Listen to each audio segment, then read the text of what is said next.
I think it probably is a good time just so that, you know, everyone's on the same page. You see the uniqueness of building something, really what it is. You look at our team, you look at Dylan Farrell, Casey, Dallas Bolema, Ja'Cory Greer, Daryl Johnson. There's some 50-year guys out there that are mature, 50-year guys that really weren't recruited. I can go through each kid's story in that group. Dylan Farrell didn't have another scholarship out of Baton Rouge. I don't think Daryl had one. Casey didn't have any Mountain West Conference type offers. Ja'Cory, I'm not 100% sure. But the point of just how unique this situation is, I don't know that, and you shouldn't, but I don't know that people truly comprehend how unique this job in this building situation is here at the University of New Mexico. Last year was really a different year. I'm not going to go through all the numbers, but we did have particularly those 12 50-year seniors. The ones really Rocky brought in, the Chris Byron, Lucas Reed, Freddie Young, I guess, would be one. Matt Raymer, a walk-on, but had been an older guy. The point, there were some 50-year guys and some seniors. Those guys leave. We still have some 50-year guys left right now, those guys I just mentioned. And just stay with me. The problem we have, though, is our fourth-year junior class. Our fourth-year junior class. As we look ahead, there were 19 players. Rick wrote the story. That's where I first heard about it, to just look at the total numbers. There were 19 players brought in. There are 3 of those players in this program. Now, Lamar Thomas would count as 4, but the reality is your fourth-year seniors, there's 3 guys left for whatever circumstance. Your third-year junior players, there were 20 brought in. There are 7 of those left. So that's 10 players that should be your third-year juniors and your fourth-year seniors. So there's absolutely no chance of any kind of red shirt guys or older guys coming, but also it forces us to play all those first and second year players. There's not another void in all of college football that would be as significant of what I just said. First of all, every other school, with the exception of maybe USC or Penn State or someone else that's on probation, would start with 25 and 25. Not 20 and 20. But to say there's 3 left of 20 and 7 left of 20, that's 10 players that are your third and fourth year class. 10 out of what should have been 50. Stop and think of the magnitude of that a second. Now, here's the decision you make. Okay, do you go just take 25 junior college kids last year?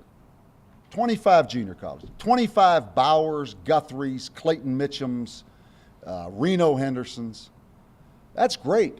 We've got a lot of mileage out of Brett Bowers. He's a good player. David Guthrie's played every down since he's walked in here, mostly because of the situation.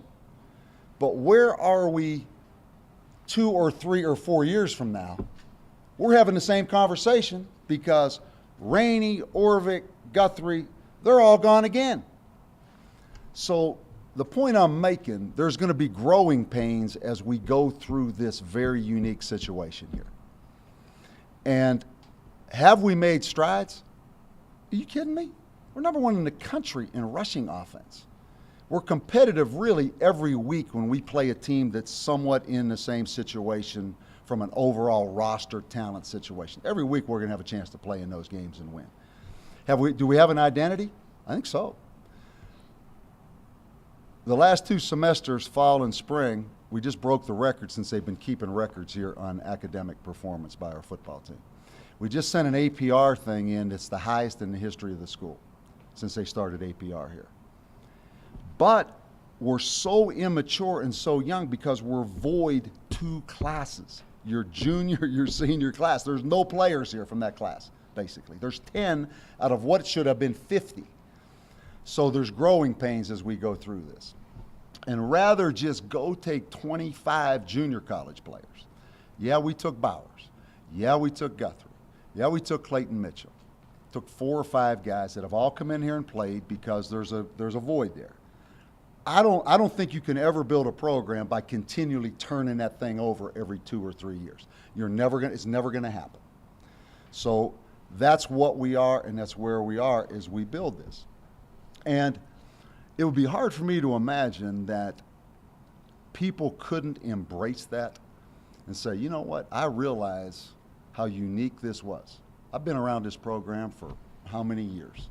I've seen that 4 years ago they were 4-8 and went on a major probation. Not a scholarship, 5 scholarships a year for 3 years?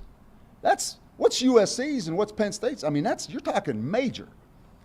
Now, 3 years of 111 in a row of getting outscored by 32 points a game. I would think people would embrace this journey and say, you know what, I'm going to come watch that team play. They're going to go through growing pains. There's a lot of young guys, but they're not flinching. They're not going out and just taking guys and bringing guys in and trying to win some games. And then, well, the next guy, he's got the same problem. It's about doing things the right way and building it in a slow, methodical, classy way. And that's what this is. And we're going to have bumps. We're going to have growing pains. We're going to give up a certain amount of yards to some really good teams. We're going to continue to build this. But that's what this is. It's a long journey and a long process. And I just think it's good a week like this when we come off a win of 66-17 to talk about those things. Our problems aren't solved because we just won 66-17. Our problems are year. Build. Take the right kids. Don't overreact and say, oh, God, we gave up 400 yards. We better go get 15 junior college players because let's just keep building. Let's just keep playing the same things, doing the right things, and eventually we'll be as good as we can be. And whenever that next guy comes in, whatever it is, I promise you, it will be better than it was the last time we made the transition here. So we're trying to do it the right way. I'm really proud of what we're doing, but see the big picture and be smart and intelligent. And people come out and embrace what you see happening right in front of you. You know, we can all talk about the corners giving up some big plays, right? I mean, it's Saquon Edwards, it's Cranston Jones, it's I.B. Brown, and Jaden Boatwright, the true freshman, gave one up the other night. Kid went down the seam on the first pass down the middle of the field. It was Dakota Cox who played 50 plays, the true freshman in there. And we can go through all that, but again, just bigger picture. Trust me, we know what we're doing. We know how we're doing it. Don't flinch. It will get better, but it's not going to happen overnight because there's 10 guys left of what should have been 50. And I don't know in the history of college football if that has ever happened. I doubt it. So that's what we are, you know. So State of the art, State of the Union address right there. We good? Good. All right, guys. Coach, you mentioned you would think people would embrace the journey and, hop on board. Do you feel like they're not? No, I think they are. I think, we've played 3 home games. I think, what are we averaging, 26,000 people a game? There's no question when you walked out on that field Saturday night, for a 1-3 football team, there was a pretty good atmosphere, pretty good energy in that stadium. The student body's allotment was sold out. I think they are. I think they are. And I think as we move forward, I hope they will even more. And it's not any reaction to anything other than the first day I took this job, I said, don't wait for us to win games to start to embrace this program. We need you now. We need your help now as we build this because it is so unique. And I know everybody gets tired of hearing that, but that's the reality of it, and I think it's just good to again just reaffirm the uniqueness of this. And it is about the journey, and you're going to go through some growing pains. But no, it's no reaction to anything. I think it's been pretty good. I mean, 26,000 people a game, it's been pretty good. You mentioned Saquon. Go ahead. Coach, with that saying that you're not going to go after a lot of JC players, you're still going to go after some guys. Yeah, I love JC guys. Brett Bowers and David Guthrie, every down, you know. But I don't want to say 3 years from now, this third-year junior class, there's only 10 of them here because we took 15 junior college kids. And all of a sudden they're not here. There's no third-year juniors. At some point you've got to redshirt guys. You've got to bite the bullet. Because my point of those fifth-year guys, they were here to become fifth-year guys. If you take JC guys, they don't have that chance. So I want to take 4 or 5 a year because we have to. But I really want the young guys that someday I can stand there and say, you know what, we got 21 fourth-year juniors out of that class. And we've got, 50-year seniors. And we build that thing up. And that's what it is. Because you asked the question last week about the junior college piece. And that's why you can't just have a knee-jerk reaction and say, well, we're just going to go this. That's great, but 3 years from now, if there's some other guy standing here, he's going to say the same thing. There's no players left, You mentioned Saquon, and obviously he's first year at the position. He's made some mistakes, but he's also made plays. How would you assess his progress?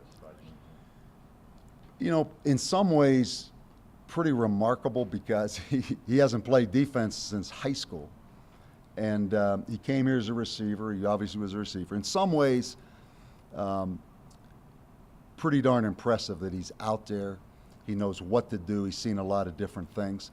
I think with any guy you move, particularly from receiver to defense, and I told him this, he has to learn to play every down after down after down after down. When you're at receiver, you kind of know when the ball's coming your way, or you kind of know when you're the primary blocker. Sometimes you're on the backside. At corner, every down like that, you can be the primary guy and they're coming your way. So he needs to learn to just play every down with maturity. And skill set wise, pretty good. Big, tall guy that can move. He got beat on the sluggo route, the double move the other night. First time he's really seen it in the game. It shouldn't have happened, but he made a couple plays. He made the play in the end zone down here, and he made the interception over here. First game, he made some tackles. So he has some talent. It's just he needs to – I wish we had him for a couple more years playing that position. He needs to learn just defensive temperament, down after down after down after down. I'm involved 100% in every play. And that's, coming from receiver, you're not in that mindset to a degree sometimes. Coach, you talked about the uniqueness of this program. Has this been one of the toughest stops for you? I'll tell you, I had a guy come by my office, a guy I really respect, been around football, college and pro. And I never thought of him. He said, Coach, you've had the 2 toughest jobs in football, college football. He said Notre Dame and New Mexico. And you know what? There may be some truth to that, right? I think most people would see the uniqueness of both those programs. But with that said, I look out at this stadium. I see the facilities we have. I see 29,000 people in that stadium. I see us getting better, having built an identity. I'll hold judgment. The Notre Dame part, he might have been right, but I'm holding judgment on this New Mexico part, man. Now, give me a couple more years, and then I'll answer that for sure. Coach, you said the focus really turns towards trying to recruit kids that are going to be here a while. How do you get them to come here, and especially the top New Mexico kids? Oh, we can get them to come here. I don't have any doubt about that. It's recruiting the most competitive we can. In other words, we've got to go beat some people in recruiting, and we should be able to do that without being unrealistic and getting in those recruiting games. At the end of the day, no matter how much they like us, no matter how much time and money we've invested, they're going to go somewhere else at the end because it's a BCS offer. But we have to get right up to that edge of being competitive in those kind of battles in recruiting, but also be realistic. We need to just raise the overall level on this team. I'm going to do a piece on Ben Scare. He's an interesting guy. Give me a little bit about him, Yeah. what he means to you. I'll tell you, he's an entrepreneur. I'm not sure what he's going to be. It'll be something in the financial industry. Put it this way, I would make an investment with Ben Scare. Just blind. Because number one, I trust him. Number two, he's a really smart person and he really cares. I'll give you an example. When we first came in here,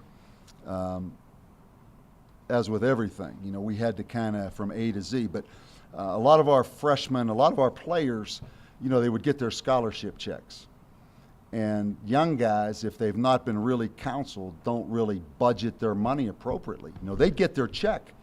And then if you're living off campus, you pay your off-campus rent, you take care of it, and you set up a budget. Well, a lot of guys had never been talked to about that. And we find out that the first summer, the Pell Grant for summer had been voted on and discontinued, summer Pell Grant. So we had a whole group of guys who didn't get their summer Pell Grant, but they hadn't budgeted their scholarship money. They were counting on that Pell Grant. Long story short, we start a whole development program with our players about how to budget your money, how to be smart, how to make good choices. If you go grocery shop, here's what you buy. You buy bulk, A to Z. Ben Scare took the whole program over from an investment standpoint. And he had guys buy into saving money. Not only, you'd get your scholarship check, you'd get your Pell money, set it aside. He built budgets for every player on our team that wanted to, and said, okay, I'm going to take $200 and I'm just going to set this over here and save it.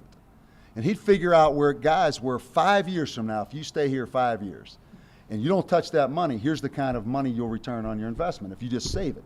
Instead of going buying those headsets or, it was unbelievable. But that's the kind of kid Ben is. Ben, our players who have no money still have a portfolio with Ben of taking and saving and trying to be smart with their money. And Ben's just that kind of guy. He cares and he's really smart, and he's a great kid, And then a on neat the kid. field, how much is his punting meant to you? Yeah, we're number 1 in the Mountain West Conference in net punt. I think we're number 5 in the nation, I think, in net punting. The other night he punted one time for 53 yards. We're going to have to go replace Ben. We're going to have to go look for a scholarship punter. And he's a unbelievable guy. He's married now. He's a unique guy. I really respect him. How much does that help you and the special teams when it's something you don't have to worry You don't even worry about it. Yeah, last year we had that with Evan Jacobson. We had the snapper, and then Ben. And that's really true. You don't even worry about the punt piece of it with Ben. And that's something, we're not taking for granted right now because we have to go find one for next year. Coach, you've seen some good quarterbacks so far. Brett Smith. Really good. He's every bit the triple option quarterback that Cole Gauchi is. He just does it a little different. Their deal is, the back offset, he's in the shotgun. It's the zone, read, and then throw it out there real quick as the pitch. They don't pitch it. They don't run zone and come down and pitch it like us. They zone read and either throw the bubble out there, throw the stick route, and he's unbelievable. Cole is really good at riding the mesh. You've heard me say that a lot. He's really good at riding that mesh, and he comes out of there and he can get the ball out as quick as any guy I've seen. A little unorthodox, a little unconventional, but an unbelievably quick, accurate release. And just like in our triple option, that just little bit makes that thing click. It's the same thing in their offense, only they're throwing the ball as part of their triple option. What did Texas State do that some of the teams before them didn't do? They brought that lightning in. They had a 3 hour and 20-minute rain delay, I think, in the second quarter. Can you imagine that? You're in the second quarter of a game, and all of a sudden you're on the road, and you have 3 hours and 20 minutes of delay. That was and they did some good things. Texas State, they have some good skill guys, Texas State, good athletes. It was a surprise because you watch them against Air Force, they had 625 yards. You watch them against Nebraska, they had 602 yards on Nebraska. You expected them to handle Texas State even though it was on the road. I just think the uniqueness of that game. To sit in that locker room for 3 hours and 20 minutes to me is unbelievable. Scheme-wise, offensively, how different or how similar are they to UNLV? Very similar to New Mexico State, scheme-wise. Greg Brandon had been there last year as their offensive coordinator. He leaves there and goes to New Mexico State. They're similar to New Mexico State with their 4 wide receiver package. pretty similar to what they were last year. Somewhat like UNLV. UNLV's turned into that, kind of zone read team. They're similar, but more like New Mexico State if you just said schematically, what are they? With each touchdown that Cole throws, does it open up the playbook a little bit more at all, or give you a little bit more of an opportunity to Yeah. have him air it out? Yeah, really, JP, we went back and forth. Saturday night, we had some chances to really throw the ball and make some plays. Maybe we should have just to work on it a little bit more and just get him more comfortable. But yeah, we have a little more confidence than we had. Obviously, he's made some good throws. We're counting that little flip play he had to Ridge Jones, obviously, as a completion. We may have to start using that a little more just to get that percentage up. But no, I think you see what it is. I mean, you can get out there in pregame warm-up and you'll see he's a little bit better than he was a year ago. Coach Meacham's probably going to be out, and we have the number 1 and 2 rushers in the conference. I don't know if you know that or not. Yeah. Carrier and Gotchi. Are you worried about Gotchi being the number 2 carrier in the country? Yeah, I mean, it's funny. Clayton Mitchum got hurt throwing the ball. Chucky Keaton got hurt on a pass play where he took off and run. Just a devastating injury. That kid from Utah State now, you talk about a great, great player. Chucky Keaton, who, as you know, has an ACL, MCL, out for the year. Yeah, you always worry about your quarterback, and you always worry about guys taking hits. But, Cole's 232 pounds today. We weigh him on Mondays. He's a big, strong guy, and, I don't know that you can over-worry about it. What about Wyoming defensively? What have you seen? Yeah, they went from a 4-man front to a little more of a 3-man front this year. Of course, the open date. They may go back and look, and we've been getting a lot of 4-man front. We haven't played a 3-man front yet. Everybody kind of plays us the same way. It'll be interesting to see what they do because they do have the open date, and I'm sure they looked at some things in the summer on us, I would think. So, 3-man front. Play hard. They're only giving up 23.6 points a game. We'll kind of see once we get into the game how they're playing us. What about your defense, Coach? Did you like the transition from? I'm ecstatic over our defense. If there's anything I'm most comfortable, no, we, again, as I said, I said it before the year, schematically we're locked in pretty good to what we are. And we have to let guys see the same things over and over in a game when it happens really fast. And that's the good part of where we are last year. Now, why I said we were a year behind on defense. Last year, because of a lot of unique reasons, we did whatever we could do week to week to just try to piecemeal things together. And as a result of that, we ended up doing a lot of different things and doing nothing very good. And there wasn't much carryover from that. This year, our scheme is what our scheme is, and it will continue to be our scheme. So our guys get a chance to see the same things over and over and over and over again. Every time you change a defense, every time you change a call, there's this whole list of problems over here that can happen. And a big part of defense is just playing and seeing the same things over and over and being able to play as fast as you can play without thinking. And we're at a point now where schematically, we don't have missed assignments. It may look like busts out there sometimes, but it's more technique things that guys haven't just seen full speed enough times in the game. So I'm pretty comfortable with it. I feel pretty good about where we are. I think we're starting to show a little progress. And, I think, as I said, I think just growing pains and continue to build our defense. But I feel pretty good about it. I really do.